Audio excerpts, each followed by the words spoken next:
Dear friends, 481 days of war, starting from the southern war zone. After certain days of relatively calm, the Ukrainian army, having regrouped and re-equipped themselves, launched a new waves of offensive on Zaporizhia region, especially towards Orikho in morning today at approximately 0830 local time under the cover of tank and artillery fire. Otherwise, in previous 24 hours on Orikho front, Ukrainians continued their offensive and managed a breakthrough, but was stopped short of total capturing of Pyatikhatki region. At this moment, it seems that this particular establishment remains a grey zone, having changed hands so many times.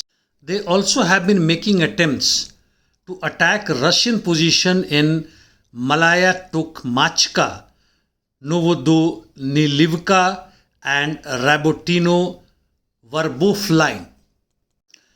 On Rimivka salient, the Ukrainians carried out assault towards Novodonetsk area using drones, assault and sabotage groups. In the meantime, the Wall Street Journal has reported on 2 weeks old counteroffensive by the Ukrainians, and it says that Ukrainians have suspended attack due heavy loss, but as now we know that this has turned out to be wrong. Yes, we know that counteroffensive had gone into a slow motion, and the reason for that, Wall Street Journal says that it is because of superior aerospace forces of Russia, which struck armed columns of NATO and stopped many Ukrainian attacks.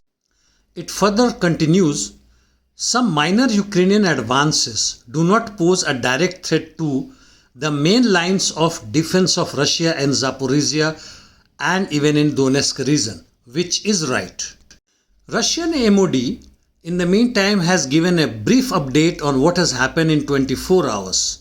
It says that Ukrainians continuing offensive actions in Zaporizhia, South Donetsk and in Donetsk direction. In Zaporizhia direction, the Ukrainians have lost close to 200 servicemen, 33 tanks, 30 other infantry fighting vehicles and 35 armored fighting vehicles. In nutshell, Ukrainian counteroffensive is on and heavy fight is going on, especially in Pyatikhatki and Rimovka salient. Here Ukrainians carried out 4 counteroffensive with a battalion tactical group worth but had been repelled close to Novodonetsk, Rovnopol and adjacent areas. Also, Ukrainians carried out unsuccessful offensive with 3 battalion tactical groups in many waves at Novopokrovka, Novodanilovka and Malaya Tokmachka. In other parts of south, that is Kherson, mutual artillery duels continuing, and Ukrainians have been continuously trying with reconnaissance group to cross the shallow Dnieper River in boats, however not successful. They also had been shelling very furiously in Bryansk regions. Coming to north, Ukrainians are continuing shelling quite heavily towards Kursk and Belgorod regions, and as far as Kupiansk region is concerned, nothing special. Coming to east, Bakhmut flanks both north and south are live, and the fight is going on because of Ukrainian offensive since Bakhmut fell to Russians. Ukrainian army also carried out assaults on Avdiivka and Marinka, but there is not any gains or losses of territory of any sides. Here what you see in the background is the uses of kamikaze tank carrying 6 tons of TNT by the Russian forces in Marinka. However, it prematurely hit some mine laid by the Ukraine and it blew up.